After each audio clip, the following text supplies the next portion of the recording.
Vous avez tout vu? Ouais. Ouais, j'ai vu beaucoup, ouais. Mais j'ai beaucoup entendu aussi, hein, et senti. C'est-à-dire qu'en fin de compte, tous les sens ont été impactés, hein.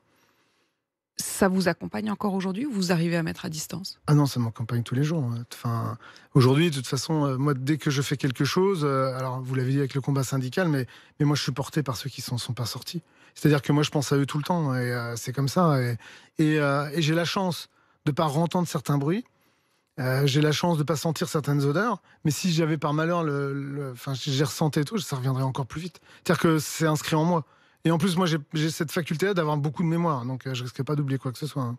Vous disiez, ce combat, et en effet c'est comme ça qu'on vous connaît ici à RMC, ce combat de syndicaliste, est-ce que c'est une manière pour vous de vous être engagé dans d'autres causes? Vous disiez: «On a besoin de retrouver une solidarité, une humanité, une communauté finalement». Oui et puis en plus, moi j'ai un syndrome qui me tient encore, c'est le syndrome du survivant. C'est-à-dire qu'en fin de compte, je me demande pourquoi moi je suis vivant.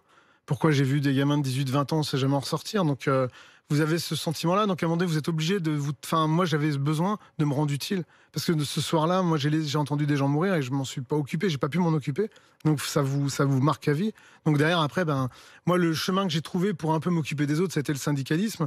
Et voilà, et en plus bon après je me suis retrouvé souvent invité, donc je faisais passer des messages. Enfin, il y avait une certaine utilité dans cette fonction-là qui m'a rendu un peu plus.